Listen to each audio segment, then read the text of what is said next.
माय माय, या नकटीने तर भांडे साफ करेल नी व माय. पुरे भांडे पडले व माय. मी याले बनू लव मॅरेज करू नको रे, पण याले सांगेल समजलं नी व माय. का अशी नकटी सून भेटवा मले. 12-10 वाजता उठते, मग हे काम कोण करीन घरातलं. रातचे भांडे तसे पडले, घसेल बी नी बरं तिनं. मन माले काले नाशिकले पाठवलता की मोठा माणूस बनून येशील बाप्पा तू. मले का माहित होतं बाप्पा की हा तमाशा घेऊन येईन असा घरी. मी याले बोलली होती शिटाई मधल्या पोरीच्या नांदी लागू नको, आपल्या जळगावातल्या पोरी बऱ्या राहता.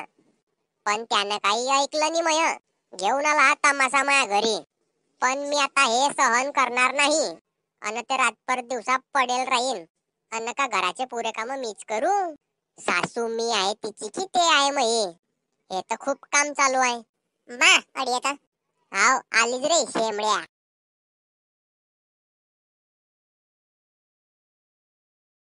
काय मग परवीन शेठ, काय आला मग सट्टा कलोच की ओपन. अरे बेटा शेट नको बनत जाऊ मले, मी तुझ्या पप्पा आहे.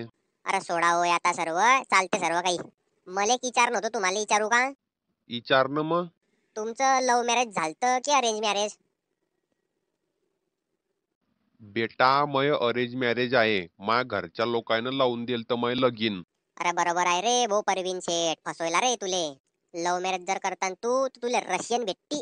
पण तू काय गलती केली अरेंज मॅरेज करून. 4 पायाचा हत्ती येऊन आला घरात. का व भिंगोटे, हत्ती बनती का मले. अरे बापरे.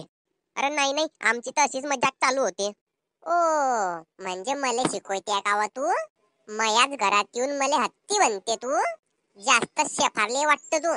अन तुले मी कितल्यादा बोलली आहे साडी घालत जाय, जीन्सच्या पॅन्डा पुंडा का ब घालते हो तू. का ब ऐकत नाही मये तू. हा तमाशा सिटीत चालतो, गावात नाही चालत. पण तुम्हाला कमी समजते का, मी घालणार नाही म्हणजे घालणार नाही.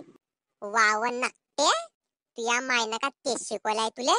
मया मायगीवर जायचं नाही बरं, तुमचं पुरा खानदान काट टाकीन बाहेर मी घराच्या. ओय परवीन शेठ सांग रे इले. काय झालं हो मा, इथल्या का बाराय मारतीये तू. अरे तू जो हा तमाशा घेऊन आलाय ना तिले सांग काही माय बनते ते आम्हाले. का व काय म्हणते हो तू, काय म्हणते तू आहे माय बापाले.